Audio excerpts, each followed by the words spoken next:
Madame la présidente, monsieur le ministre, madame la présidente de la commission, mes chers collègues, à entendre les partisans de la vaccination obligatoire, vacciner massivement les populations apparaît comme une décision simple, une décision de progrès qui s'imposerait à tous pour faire reculer le virus.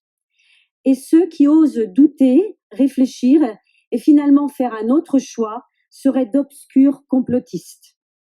Pourtant, parmi eux, on trouve des institutions très sérieuses, comme l'Académie de médecine qui s'est prononcée contre une 3e dose généralisée, comme le professeur Alain Fischer, monsieur vaccin du gouvernement, qui se prononce contre la vaccination obligatoire, le contexte actuel ne le justifiant pas, comme le Conseil de l'Europe dans sa résolution du 27 janvier 2021, qui demande que la vaccination ne soit pas obligatoire et qui affirme que personne ne doit subir de pression politique, sociale ou autre pour se faire vacciner.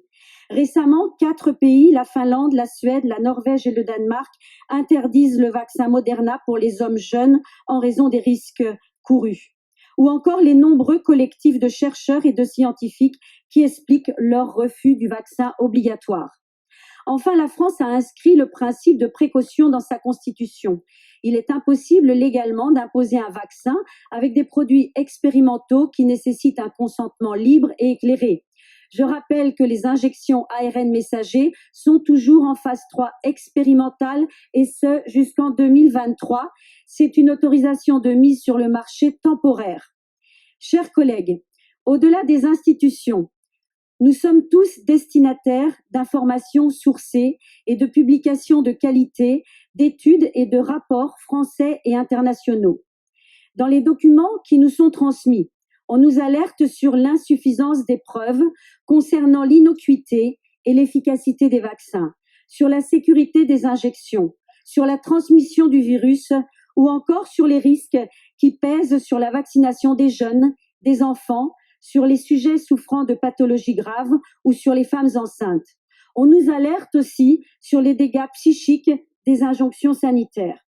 Il n'y a donc pas de consensus scientifique autour de la vaccination obligatoire et de masse. Il y a des vues et des orientations divergentes de la part des professionnels de santé. Parmi elles, adapter la vaccination au risque et renforcer le ciblage des populations fragiles. Réhabiliter l'immunité naturelle, dont des études récentes ont confirmé l'intensité, la globalité et la durabilité qui la rendent bien supérieure à celle des vaccins. Rendre aux médecins le droit de soigner à l'aide des traitements précoces reconnus.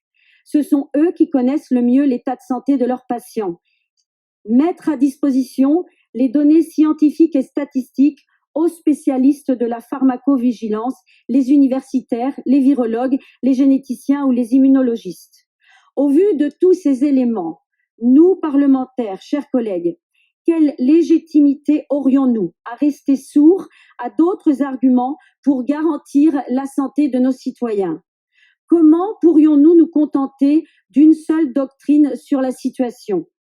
Quelle légitimité aurions-nous pour instaurer de manière autoritaire une vaccination obligatoire et une 3e dose alors que des médecins, des chercheurs, des soignants qui ont des compétences et l'expérience du virus doutent, au point de renoncer, pour certains d'ailleurs, à exercer leur métier et de renoncer à leurs revenus?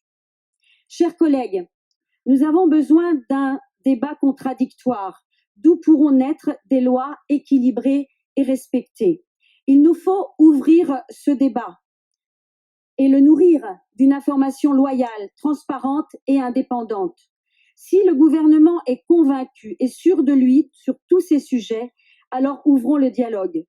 Nous ne sommes pas la chambre d'enregistrement du Conseil scientifique et aujourd'hui, il est de notre devoir, en tant qu'élus de la République représentant les Français, tous les Français, de restaurer le droit commun et les libertés publiques, car il y va de leur confiance.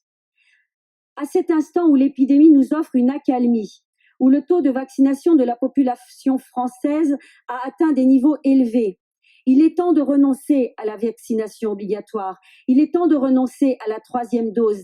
Il est temps d'arrêter de supprimer des lits dans les hôpitaux. Bien au contraire, il est temps de faire un bilan et d'envisager de façon rationnelle la suite en sortant de la doctrine tout vaccinale.